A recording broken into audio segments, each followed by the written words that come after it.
Developing right now, one person is dead, others are hurt after a shooting over the weekend happened at a lounge on South Beach early Sunday morning.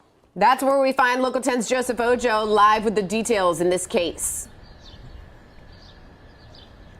And JC, police here on Miami Beach, they continue to investigate what exactly did lead up to the shooting. But what we do know is that sadly, one man did die. He did have a connection to Chris Brown. And now we know that their search is on for the person who did pull the trigger.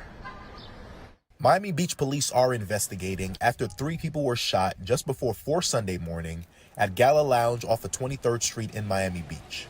The one victim out of the 3 that died, identified as Lowell Grissom, also known as Young Lo. The 3 were shot inside the busy club on Formula One weekend, singer Chris Brown posting this to his Instagram story about Lo's death.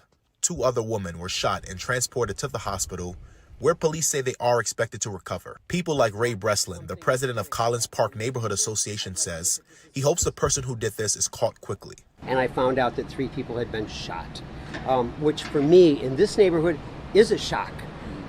We've been insulated from any of the events that go on on Ocean Drive and Spring Break. Miami Beach police were at the scene for more than 15 hours.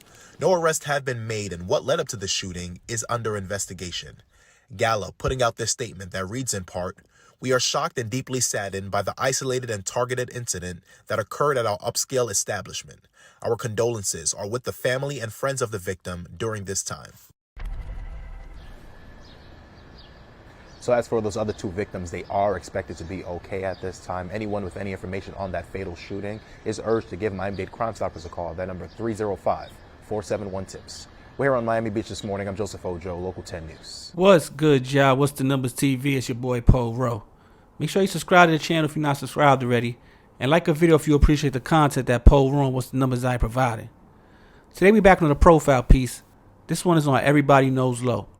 In this video, we're going to talk about his beginnings and how he became a part of the music industry. After that, we will speak about his time in LA and some of the celebrities that he would call his friends.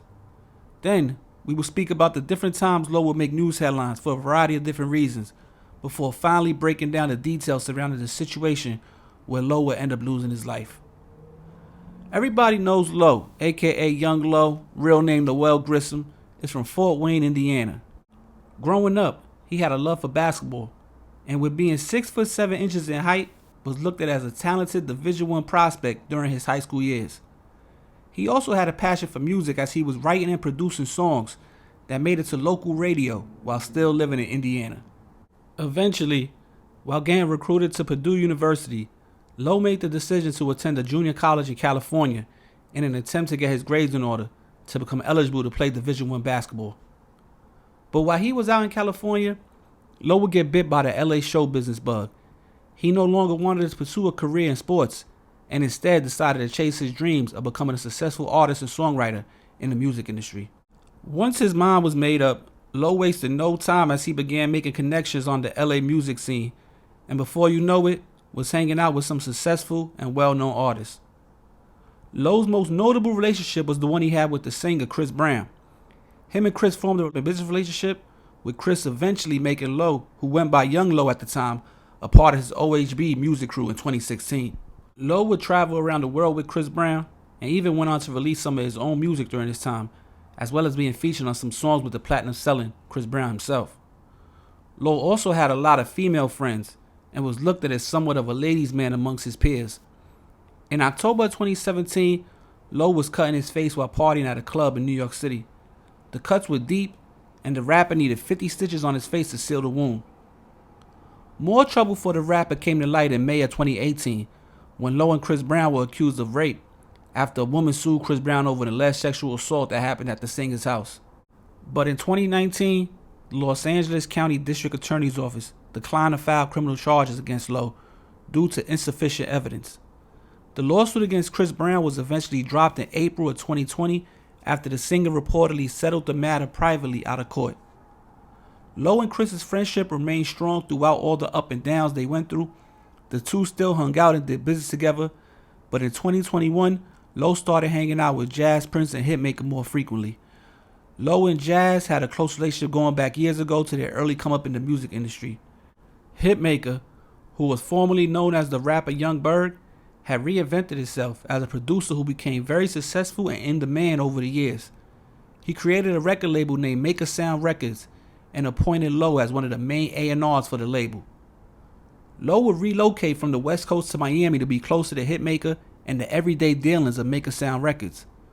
Always wanted to be on the scene in general, but especially the club scene in whatever city he was in, Low started to become a familiar face in the clubs on South Beach. Miami is known as a party city, and South Beach is home to a bunch of different industry events throughout the year. So Low was in his element as soon as he made Miami his new home.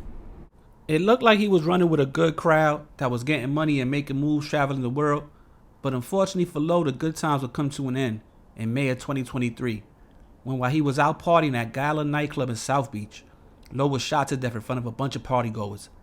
2 women were also hit with bullets at the same time Low got shot, but they survived while Low lost his life. The club was cameraed up, leaving the authorities with a bunch of footage to comb through from the night of the shooting, but so far no arrests have been made. Low was 37 years old at the time of his death. But yo, it's What's the Numbers TV. That was a quick profile piece on Everybody Knows Low, aka Young Low, real name Lowell Grissom. You understand? He had a very close relationship with his mom. You know what I'm saying? I want to send my condolences to her. And he was known within the music industry, definitely out on the West Coast in California. Was doing his thing for a long time, running around with Chris Brown, traveling out the country, in the country, dropping music, producing music, a bunch of different studio sessions with a bunch of major selling artists. If you go on his Instagram, he got pictures with the who's who of the rap game.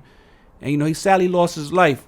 Now, when you're attached to a big artist like a Chris Brown, you know, you're gonna know a lot of different people because you might be the go-between. Everybody can't get next to the artist, so, you know, they might bring the business or they might bring the conversation your way in an attempt to get closer to the big artist like a Chris Brown or something like that. So, you know, he knew a lot of people. Also, he knew a lot of females. He looked like, you know, was somewhat of a ladies' man. You know, a lot of females, you know, paid their respects when he passed away. He did have a son, you know what I'm saying? So he, you know, he was doing his thing for a minute. Now, the whole thing, there was rumors about him, you know, cooperating back when that situation in New York happened, when he got cut. I remember personally me seeing somebody call him a rat over, you know, basically telling on who cut him. From what I remember, the situation was over some coats that I think Chris Brown was gifted or was supposedly wasn't gifted, but they gave him some coats and Chris Brown didn't pay for the coats. I think he had one, Low had one. And, you know, I think something to that extent, because I remember seeing somebody calling him a rat on Instagram and all that. Somebody went to jail behind cutting him. So I remember that whole situation was real big when it came to that, over that situation. It was over some coats. Some coats didn't get paid, or some coats was like given for a video or a photo shoot and they ended up leaving with the coats. Something like that with some coats happened. I guess he got cut in the club.